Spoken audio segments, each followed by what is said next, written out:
+3 Odia ଅନର୍ସର second semester ପିଲାମାନଙ୍କୁ ଏହି ଭିଡ଼ିଓରେ ସ୍ୱାଗତ କରୁଛି। ଆଜି ଆମେ ପଢ଼ିବା ଓଡ଼ିଆ ସାହିତ୍ୟର ଯେଉଁ ଆଧୁନିକ ଓଡ଼ିଆ ସାହିତ୍ୟ, ଠିକ୍ ଅଛି। ଆଧୁନିକ ଓଡ଼ିଆ ସାହିତ୍ୟର ଗୋଟେ ଲଙ୍ଗ୍ କ୍ୱେଶ୍ଚନ୍ ପଢ଼ିବା, ବହୁତ ଇମ୍ପୋର୍ଟାଣ୍ଟ କ୍ୱେଶ୍ଚନ୍, ସେଇଟା ପରୀକ୍ଷାରେ ମଧ୍ୟ ବହୁତ ବର୍ଷ ଆସିଛି ହେଲା। ତ ସେଇଟା ଭଲସେ ଦେଖନ୍ତୁ। ତ କ୍ୱେଶ୍ଚନ୍ଟି ହେଲା, ଓଡ଼ିଆ ସାହିତ୍ୟରେ ନବଜାଗରଣର ଭୂମିକା କିପରି ରହିଛି? ଓଡ଼ିଆ ସାହିତ୍ୟରେ ନବଜାଗରଣର ଭୂମିକା କିପରି ରହିଛି ଦର୍ଶାଅ। ସେଇଟା ଗୋଟେ ହେଇପାରିବ। ଆଉ ଗୋଟେ ନବଜାଗରଣ ଭୂମିକା ସମ୍ପର୍କରେ ଏକ ପ୍ରବନ୍ଧ ଲେଖ, ଠିକ୍ ଅଛି।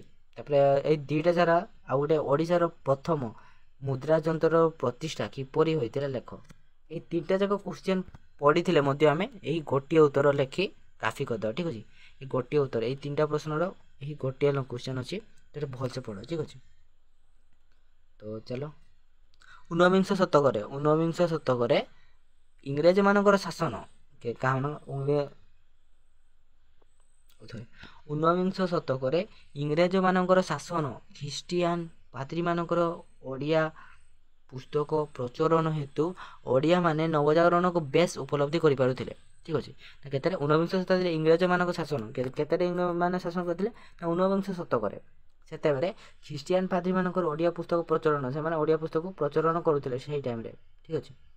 ତ ସେଇ ହେତୁ ଓଡ଼ିଆମାନେ ସେତେବେଳେ ପ୍ରଚଳନ କରୁଥିଲେ ଖ୍ରୀଷ୍ଟିଆନ ପାଦ୍ରୀମାନେ, ସେଥିରେ ଓଡ଼ିଆମାନେ ନବଜାଗରଣ ହେତୁ ବେଶ ଉପଲବ୍ଧି ପାଉଥିଲେ। ନବଜାଗରଣ ପାଇଁ ଓଡ଼ିଆମାନେ ଯେତେବେଳେ ନୂଆ ଯେତେବେଳେ ପୁସ୍ତକ ସେମାନେ ପ୍ରଚଳନ କରୁଥିଲେ, ଏମାନେ ବହୁତ ଉପଲବ୍ଧି କରିପାରୁଥିଲେ, ତା'ର ଫାଇଦା ଉଠାଇ ପାରୁଥିଲେ, ଠିକ୍ ଅଛି। ତ ବହୁ ଜନତା ଇଂରେଜମାନଙ୍କୁ ବିରୋଧ କରିବା ସହିତ ବହୁ ଜନତା ସେତେବେଳେ ଇଂରେଜମାନଙ୍କୁ ବିରୋଧ କରୁଥିଲେ ଓ ପାଦ୍ରୀମାନଙ୍କର ଧର୍ମ ପ୍ରଚାରକୁ ବିରୋଧ କରୁଥିଲେ। ପାଦ୍ରୀମାନେ ସେମାନେ ତାଙ୍କ ଖ୍ରୀଷ୍ଟ ଧର୍ମ ପ୍ରଚାର କରିବାକୁ ଲାଗିଥିଲେ ନା, ତ ସେମାନେ ତାଙ୍କ ଧର୍ମ ପ୍ରଚାରକୁ କରିଥିଲେ, ବିରୋଧ କରିଥିଲେ, ମନା କରିଥିଲେ, ବିରୋଧ କରିଥିଲେ, ଠିକ୍ ଅଛି। ତାକୁ ଯେତେବା ବିରୋଧ କରୁଥିଲେ, ଏହା ହିଁ ଥିଲା ପ୍ରଗତିର ମୂଳ ଉତ୍ସ। ତ ତାଙ୍କୁ ବିରୋଧ କରୁଥିଲେ, କିନ୍ତୁ ଏହା ହିଁ ଥିଲା ତା'ର ପରେ ଜାଣିଲେ ଯେ ଏହା ହିଁ ଥିଲା ପ୍ରଗତିର ମୂଳ ଉତ୍ସ। ଇଂଲିଶ, ଠିକ୍ ଅଛି, ଇଂରାଜୀ ଥିଲା ତାଙ୍କର ପ୍ରଗତିର ମୂଳ ଉତ୍ସ, ଏବେ ଜଣାପଡ଼ିଲା। କିନ୍ତୁ ସେତେବେଳେ ସେମାନେ ପ୍ରଥମେ ତ ବିରୋଧ କରୁଥିଲେ ଓଡ଼ିଆମାନେ। ନିଜେ ରାମମୋହନ ରାୟ ଜଣେ ଇଂରେଜ ବନ୍ଧୁ। କିଏ? ନା ରାମମୋହନ ରାୟ ଜଣେ ଇଂରେଜ ବନ୍ଧୁ। ଇଂରେଜ ବନ୍ଧୁକୁ ଚିଠି ଲେଖିଥିଲେ 18/1/1928 ମସିହାରେ। ତାହା ହେଉଛି ଏଇ ଚିଠିଟା ଲେଖିଥିଲେ, ଠିକ୍ ଅଛି। ପଠାଣି ପଟ୍ଟନାୟକ ଏ ସମ୍ପର୍କରେ କୁହନ୍ତି ଯେ ଇଂରେଜମାନେ କଲିକତା ସହରକୁ ଇଂରେଜ ରାଜତ୍ୱର କେନ୍ଦ୍ରସ୍ଥଳୀ କରିଥିଲେ। କିଏ? ନା ପଠାଣି ପଟ୍ଟନାୟକ ଏ ସମ୍ପର୍କରେ କୁହନ୍ତି। ଇଂରେଜମାନେ କିଏ? ମାନେ ଇଂରେଜମାନେ କଲିକତା ସହରକୁ, ଇଂରେଜମାନେ କୋଲକାତାକୁ ତ ଇଂରେଜ ରାଜତ୍ୱର କେନ୍ଦ୍ରସ୍ଥଳୀ ରୂପେ ଭାବିଥିଲେ। ତ ବହୁ କାଳ ଧରି ଅତ୍ୟାଚାରିତ ଏବଂ ବିଳମ୍ବିତ ବଙ୍ଗାଳୀ ସମାଜ ଇଂରେଜ ଶାସନ ଓ ଶିକ୍ଷା ସଂସ୍କୃତିକୁ ବାରଣ କରିଥିଲେ, ଠିକ୍ ଅଛି। ତ ସେତେବେଳେ ଯେଉଁ ବିଳମ୍ବିତ ବଙ୍ଗାଳୀ ସମାଜ ଥିଲା, ଇଂରେଜ ଶିକ୍ଷା ସଂସ୍କୃତିକୁ ସେମାନେ ବାରଣ କରିଦେଇଥିଲେ ବଙ୍ଗାଳୀମାନେ। 1997 କେତେରେ? 1997 ଖ୍ରୀଷ୍ଟାବ୍ଦରେ ୱିଲିୟମ କେରି ବଙ୍ଗଦେଶର ପ୍ରଥମ ମୁଦ୍ରା ଯନ୍ତ୍ର ପ୍ରତିଷ୍ଠା କରିଥିଲେ। କିଏ କରିଥିଲେ? ୱିଲିୟମ କେରି, ଠିକ୍ ଅଛି। ତ ମୁଦ୍ରା ଯନ୍ତ୍ର ସାହାଯ୍ୟରେ ମୁଦ୍ରଣ ଶିଳ୍ପ ବିକଶିତ ହେବାରୁ ଚିନ୍ତା ସାହାଯ୍ୟର ଅଭାବନୀୟ ପରିବର୍ତ୍ତନ ସମୟ ଅଛି। ସେତେବେଳେ ମୁଦ୍ରା ଯନ୍ତ୍ର ସେଥିରେ କିଛି ମୁଦ୍ରା ନଥିଲା, ତ ପ୍ରଥମ ମୁଦ୍ରା ତିଆରି ଯନ୍ତ୍ର ସାହାଯ୍ୟରେ ମୁଦ୍ରଣ ସେମାନେ ଶିଳ୍ପ ବିକଶିତ ହେବାରୁ ଚିନ୍ତା ରାଜ୍ୟରେ ଅଭାବନୀୟ ପରିବର୍ତ୍ତନ ସମ୍ଭବ ହେଲା। ବହୁତ ଅଭାବ ହେଇଗଲା ସେତେବେଳେ ରାଜ୍ୟରେ। ତ ତତ୍କାଳୀନ ଭାବ ବିପ୍ଳବୀ ପାଇଁ ଯଥେଷ୍ଟ ପ୍ରେରଣା ଯୋଗାଇ ଦେଲେ ସେଠାର ଉଚ୍ଚ ଶିକ୍ଷାନୁଷ୍ଠାନ। 1817 ଖ୍ରୀଷ୍ଟାବ୍ଦରେ କଲିକତା ହିନ୍ଦୁ କଲେଜ ପ୍ରତିଷ୍ଠା ହୁଏ। କେତେରେ? ନା 1817 ଖ୍ରୀଷ୍ଟାବ୍ଦରେ କଲିକତାରେ ହିନ୍ଦୁ କଲେଜ ପ୍ରତିଷ୍ଠିତ ହୁଏ। ଏହା ପାଶ୍ଚାତ୍ୟ ଜଗତର ଶିକ୍ଷା, ଦର୍ଶନ ଏବଂ ପ୍ରଗତିର ଭାବଧାରା ସହିତ ଶିକ୍ଷିତ ବଙ୍ଗୀୟ ସମାଜ ପରିଚିତ ହୁଏ। 1818 ଖ୍ରୀଷ୍ଟାବ୍ଦରେ ଇଂରାଜୀ ସାପ୍ତାହିକ ଦ ଫ୍ରେଣ୍ଡ ଅଫ୍ ଇଣ୍ଡିଆ ପ୍ରକାଶିତ ହୋଇ ସ୍ଥାଣୁଗତ ଚିନ୍ତାଧାରାରେ ଆବେଗ ସୃଷ୍ଟି କରିଥିଲା। 1818 ଖ୍ରୀଷ୍ଟାବ୍ଦରେ କୋର୍ଟ କଚେରୀରୁ ପାର୍ସୀ ଭାଷା ଉଠାଇ ଦେଇ ଇଂରେଜୀ ଶାସକଗଣ ଇଂରାଜୀ ଭାଷା ପ୍ରବର୍ତ୍ତନ କଲେ। ଇଂରାଜୀ ଭାଷା ଶିକ୍ଷା କରିବା ପାଇଁ ଦେଶରେ ପ୍ରବଳ ଆଗ୍ରହ ସୃଷ୍ଟି ହେଲା। ଇଂରାଜୀ ଭାଷା ଶିକ୍ଷା କରିବା ପାଇଁ ଦେଶରେ ପ୍ରବଳ ଆଗ୍ରହ ସୃଷ୍ଟି ହେଲା। ପାଶ୍ଚାତ୍ୟ ଜ୍ଞାନ ବିଜ୍ଞାନ ଏବଂ ଦର୍ଶନ ସହିତ ବଙ୍ଗାଳୀ ଜୀବନର ପରିଚୟ ଘଟିଲା। ସେତେବେଳେ ବଙ୍ଗାଳୀମାନଙ୍କର ପରିଚୟ ଘଟିଲା। ତାହାର ଚିନ୍ତାଧାରାକୁ ସୀମିତ ବଳୟରେଖା, ସେମାନେ ଗୋଟିଏ ବଳୟରେଖା, ମାନେ ତାର ଚିନ୍ତାଧାରାକୁ ସୀମିତ, ତାକୁ ଚିନ୍ତାଧାରାକୁ ତାକୁ ମାନେ ବାହାରକୁ ଯାଉନଥିଲେ, ସେ ଭିତରେ ହିଁ ରଖୁଥିଲେ, ସେମିତି କରି ରଖୁଥିଲେ। ତ ବଳୟରେଖା କ୍ରମେ ସମ୍ପ୍ରସାରିତ ହୋଇ ବୃହତ୍ତର ବିଶ୍ୱ ଜୀବନ ସହିତ ସମ୍ପର୍କ ରଖୁଥିଲେ। କାହା ସହିତ? ବୃହତ୍ତର ବହୁତ ବଡ଼ ଗୋଟେ ବିଶ୍ୱ ଜୀବନ ସହିତ ସମ୍ପର୍କ ରଖୁଥିଲେ। ପ୍ରାଚୀନ ମଧ୍ୟଯୁଗୀୟ ଧର୍ମଗତ ଅଧ୍ୟତା ଏବଂ ସାମାଜିକ କୁସଂସ୍କାର ସେତେବେଳେ ଥିଲା ଯାହା, ତ ତାହାକୁ ମୁକ୍ତି ଲାଭ କରିବା ପାଇଁ ସମାଜରେ ପ୍ରବଳ ବିଦ୍ରୋହ ସୃଷ୍ଟି ହେଲା, ବହୁତ ହି ଯୁଦ୍ଧ ହେଇଗଲା ସମାଜରେ।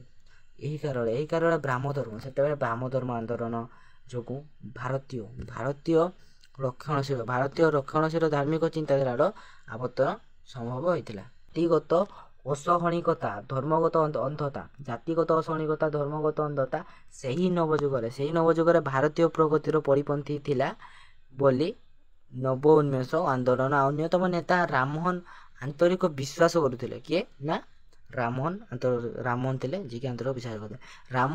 ରାମମୋହନଙ୍କର ପାଶ୍ଚାତ୍ୟ ଶିକ୍ଷାର ପ୍ରଚାର ପାଇଁ ଆନ୍ଦୋଳନ ମୂଳରେ ମଧ୍ୟଯୁଗୀୟ ମହାଭାଷାରୁ ମୁକ୍ତିଲାଭ କରିବାର ପ୍ରବଳ ବାସନା ରହିଥିଲା। କାରଣ ସେ ଅନୁଭବ କରୁଥିଲେ ଯେ ସାହିତ୍ୟ ଓ ସମାଜ ସଚେତନ ହେଉନାହିଁ, ତାହା ବାସ୍ତବ ପରିବେଶ ଭୁଲିଯାଇ ଅତୀତର ନାନା ଧର୍ମ ଧାରଣାର କିମ୍ବା ଅଳ୍ପ ଲୋକର ପରି ମହଲରେ ଘୁରି ବୁଲୁଛି। ସାହିତ୍ୟର ଯେ ଏକ ସାମାଜିକ ଦାୟିତ୍ୱ ଅଛି, ତାହାକୁ ତୁଲାଇବାକୁ ହେଲେ ସମାଜର ପାଶ୍ଚାତ୍ୟ ଗଣତନ୍ତ୍ରର ଏକ ମାନବଧର୍ମୀ ଭାବଧାରାର ପ୍ରବର୍ତ୍ତନ କରିବାକୁ ହେବ। ଠିକ୍ ଅଛି, ଏହା କେବଳ ସମ୍ଭବ ହେବ ପାଶ୍ଚାତ୍ୟ ଶିକ୍ଷା ମାଧ୍ୟମରେ, ଆଉ ଅଲଗା ଶିକ୍ଷାରେ ସମ୍ଭବ ହେବ ନାହିଁ। ତେଣେ ଇଂରେଜ ଶାସନଗଣ ବିଚାର କରୁଥିଲେ ଯେ, ସେତେବେଳେ ଇଂରେଜମାନେ ବିଚାର କରୁଥିଲେ ଯେ ଭାରତୀୟ ମନରେ ଥରେ ଇଂରାଜୀ ଭାଷା ଓ ସଂସ୍କୃତିର ମୋହ ଜନ୍ମାଇ ଦେଲେ ସେମାନେ ବ୍ରିଟିଶ ସାମ୍ରାଜ୍ୟବାଦ ପ୍ରତି ଅତ୍ୟନ୍ତ ଅନୁରକ୍ତ ହୋଇପଡ଼େ। ସେମାନେ ଜାଣିଥିଲେ, ସେତେବେଳେ ଇଂରେଜମାନେ ଜାଣିଥିଲେ ଯେ ଓଡ଼ିଆମାନଙ୍କ ମନରେ ଥରେ ଇଂରାଜୀ ଭାଷା ଶିଖାଇ ଦେଲେ ସେମାନେ ବ୍ରିଟିଶ ସାମ୍ରାଜ୍ୟର ପ୍ରତି ଅତ୍ୟନ୍ତ ଅନୁରକ୍ତ ହୋଇପଡ଼ିବେ ଇଂରେଜ ପ୍ରତି। ଠିକ୍ ଅଛି, ତ ଆଉ ବିଦ୍ରୋହର ଅବକାଶ ହେବ ନାହିଁ, ସେତେବେଳେ ଆଉ ଯୁଦ୍ଧ ହେବ ନାହିଁ। ଇଂରାଜୀ ଭାଷା ସେମାନେ କମ୍ୟୁନିକେସନ୍ ଭଲସେ ହେଇପାରୁନି ନା, ମାନେ ଓଡ଼ିଆ ଜାଣିଛନ୍ତି, ସେମାନେ ଇଂଲିଶ, ତ ତାଙ୍କ ପାଖରେ ଭଲସେ କମ୍ୟୁନିକେସନ୍ ହୋଇପାରୁନଥିଲା। ତ ସେମାନେ ଓଡ଼ିଆମାନଙ୍କୁ ଇଂରାଜୀ ଶିକ୍ଷା ସେମାନେ ପ୍ରଚାର କରୁଥିଲେ, ଯାହାଦ୍ୱାରା ସେମାନେ ପରସ୍ପର ମଧ୍ୟରେ ଭାଷାର ଆଦାନ ପ୍ରଦାନ ହୋଇପାରିଥାନ୍ତା, ତ ଯୁଦ୍ଧ ଏତେ ହେଇନଥାନ୍ତା। ଠିକ୍ ଅଛି, ସେଥିପାଇଁ ସେମାନେ ଏପରି ଓଡ଼ିଆମାନଙ୍କ ମନରେ ଇଂରାଜୀ ଭାଷା ଜନ୍ମାଇ ଦେଇଥିଲେ। ତେବେ ଏକଥା ସତ୍ୟ ଯେ ନୂତନ ଜାଗରଣ ହିଁ ଇଂରେଜ ଶିକ୍ଷା ଓ ସଂସ୍କାରର ପ୍ରଚାର ଯୋଗୁଁ ସମ୍ଭବ ହୋଇଥିଲା। ନୂତନ ଜାଗରଣ କିପରି ସମ୍ଭବ ହେଲା?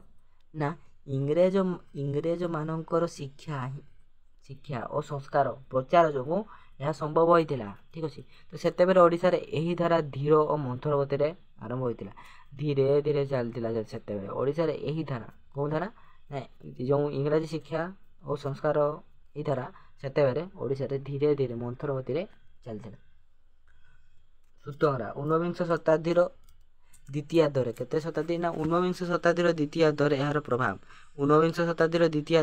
ପ୍ରଭାବ, ଏହାର ଇଫେକ୍ଟ ଅନୁଭୂତ ହୋଇଥିଲା ଓ ଓଡ଼ିଆ ସାହିତ୍ୟ ଓ ସାମାଜିକ ଜୀବନ ବେଶ ପରିବର୍ତ୍ତନ ହୋଇଥିଲା।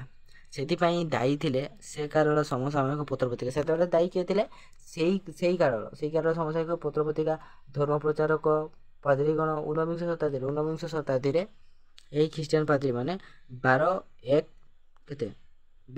କି 2, ସେ ମାସଟା ମାନେ ନିର୍ଦ୍ଦିଷ୍ଟ ଜାଣିନାହାନ୍ତି ଡେଟ୍, ତ 12/1 କି 2 ଫେବୃଆରୀ କି ଜାନୁଆରୀ ଖ୍ରୀଷ୍ଟାବ୍ଦରେ ଲଣ୍ଡନ ଗୋଟେ ଖ୍ରୀଷ୍ଟିଆନ ପାଦ୍ରୀ ରେଭରେଣ୍ଡ ମିଷ୍ଟର କାମ୍ପବର୍ନ ପ୍ରଥମ ଓଡ଼ିଆ ଉପକୂଳରେ ଓହ୍ଲାଇଥିଲେ। ଏହାର 2 ବର୍ଷ ପରେ ଏହାର କେତେ ବର୍ଷ ପରେ? ନା, 2 ବର୍ଷ ପରେ। ଏହାର 2 ବର୍ଷ ପରେ ରେଭରେଣ୍ଡ ମିଷ୍ଟର ଲେସି ମଧ୍ୟ ପହଞ୍ଚିଲେ। ସେମାନେ ପ୍ରଥମେ ଆସି ଶ୍ରୀରାମପୁରଠାରେ ଅବସ୍ଥାନ କରିଥିଲେ। କେଉଁଠି? ନା, ଶ୍ରୀରାମପୁରଠାରେ ଅବସ୍ଥାନ କରିଥିଲେ ଏବଂ ପରେ ଓଡ଼ିଶାରେ ପ୍ରଚାରକ ଭାବରେ ସେତେବେଳେ ଶ୍ରୀରାମପୁରଠାରେ, କେଉଁଠି? ନା, ଶ୍ରୀରାମପୁରଠାରେ ଖ୍ରୀଷ୍ଟ ଧର୍ମ ସମ୍ପର୍କିତ ଅନେକ ଆଦେଶନାମା ଏବଂ ଧର୍ମ ପ୍ରଚାର ଓଡ଼ିଆ ସାହିତ୍ୟ ଭାଷାରେ ମୁଦ୍ରିକା ଇତ୍ୟାଦି, ଠିକ୍ ଅଛି, ମୁଦ୍ରିତ ହୋଇ ଓଡ଼ିଶାରେ ବଣ୍ଟା ଯାଇଥିଲା।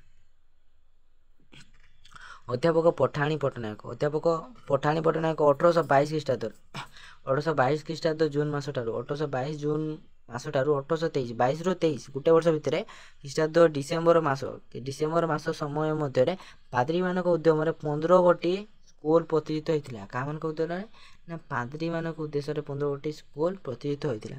ଏହାପରେ ସରକାରୀ ଉଦ୍ୟମରେ ବିଭିନ୍ନ ଅଞ୍ଚଳରେ ଶିକ୍ଷାନୁଷ୍ଠାନ ପ୍ରତିଷ୍ଠା ପାଇଁ ଆଗ୍ରହ ପ୍ରକାଶିତ ହେଲା। ଏହାପରେ ସରକାରୀ ଉଦ୍ୟମରେ ସରକାରୀ ସ୍କୁଲ ସେତେବେଳେ ବହୁତ ପ୍ରତିଷ୍ଠା ପାଇଁ ଆଗ୍ରହ ପ୍ରକାଶ ହୋଇଥିଲା।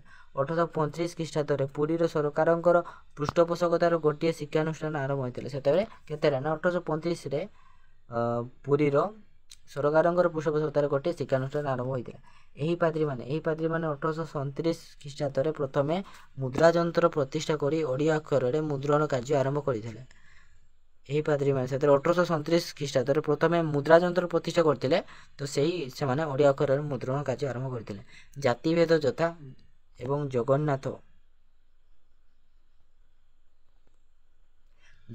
ଜାତିଭେଦ ଯଥା ଓ ଜଗନ୍ନାଥ ମୂର୍ତ୍ତି ପୂଜାକୁ ନିନ୍ଦା କରି ସେମାନେ ଜଗନ୍ନାଥ ମୂର୍ତ୍ତି ପୂଜାକୁ ନିନ୍ଦା କରି ବହୁ ପ୍ରଚାର ଏହି ଛାପାଖାନାରୁ ପ୍ରଥମେ ପ୍ରଚାରିତ ହୋଇଥିଲା। ସେମାନେ ଜଗନ୍ନାଥ ମୂର୍ତ୍ତି ପୂଜାକୁ ନିନ୍ଦା କରି ଓ ବହୁ ପ୍ରଚାର ପତ୍ର ଏହି ଛାପାଖାନାରୁ ପ୍ରଚାରିତ ହୋଇଥିଲା। 1814ରୁ 18 ସେହି 4 ବର୍ଷ ଖ୍ରୀଷ୍ଟାବ୍ଦରେ 1814ରୁ 1818 ଖ୍ରୀଷ୍ଟାବ୍ଦରେ ବାଇବେଲର ଦୁଇଟି ଭାଗ ବାଇବେଲର ଦୁଇଟି ଭାଗ ଓଡ଼ିଆରେ ଅନୁଷ୍ଠିତ ହୋଇ ଯଥାକ୍ରମେ ପ୍ରଚାରିତ ହୋଇଥିଲା। ତାପରେ ପାଦ୍ରୀ କାରୋ ସାହେବ ହିବ୍ରୁ ଭାଷାରୁ ଓଡ଼ିଆ ଭାଷାରେ ଓଡ଼ିଆ ପଏଟିକାଲ ବୁକ୍ସ ଭାଷାନ୍ତର କରି ପ୍ରକାଶ କଲେ। ଏହା ଛଡ଼ା ଓଡ଼ିଆ ଭାଷାରେ କ୍ଷୁଦ୍ର ପୁସ୍ତିକା ଏହା ଛଡ଼ା ଓଡ଼ିଆ ଭାଷାରେ ବହୁତ କ୍ଷୁଦ୍ର ପତ୍ରିକା ପାଦ୍ରୀମାନେ ଅନୁବାଦ କରି ଅଥବା ରଚନା କରି ପ୍ରକାଶ କଲେ। ତତ୍କାଳୀନ ଶିକ୍ଷିତ ଓଡ଼ିଆମାନଙ୍କ ମନରେ ଏହି ପ୍ରଚାର ପତ୍ର ପ୍ରତିକ୍ରିୟା ସୃଷ୍ଟି କରିବା ସ୍ୱାଭାବିକ ଥିଲା। ସେତେବେଳେ ଏହା ପ୍ରତିଷ୍ଠିତ କରିବା ସ୍ୱାଭାବିକ ଥିଲା। ଆଉ ଟିକେ ଅଛି ଦେଖିଦେବା ସୁତଙ୍ଗରା ଓଡ଼ିଆ ଓ ଓଡ଼ିଆ ଜାତି ଓଡ଼ିଶା ଓ ଓଡ଼ିଆ ଜାତି ଏହିପରି ସ୍ଥିତିରେ ଯେ ନବଜାଗରଣକୁ ସ୍ପର୍ଶ କରିପାରିଥିଲା। ଏପରି ଭାବରେ ଯେ ନବଜାଗରଣକୁ ସେଥିରେ ନୂଆ ସ୍ପର୍ଶ କରିଥିଲା। ତ ଏହା ନିଃସନ୍ଦେହ ତଥାପି ଏ ସମୟରେ ଓଡ଼ିଶାର ପତ୍ରପତ୍ରିକା ହିଁ ନବଜାଗରଣକୁ ଆଗେଇ ନେବାରେ ଯଥେଷ୍ଟ ସହାୟକ ହୋଇଥିଲା। ତାହା ନିଃସନ୍ଦେହରେ କୁହାଯାଇପାରେ। ତ ଠିକ୍ ଅଛି ପିଲା, ଆଜିର କ୍ଲାସ୍ଟି ଏଇଠି ରହିଲା। ତ କ୍ଲାସ୍ଟି କେମିତି ଲାଗୁଛି କମେଣ୍ଟରେ କୁହନ୍ତୁ, ଆଉ ଭିଡ଼ିଓଟିକୁ ଲାଇକ୍ କରିଦିଅନ୍ତୁ। ତ ଦେଖା ହେବା ନେକ୍ସଟ କ୍ଲାସ୍ରେ।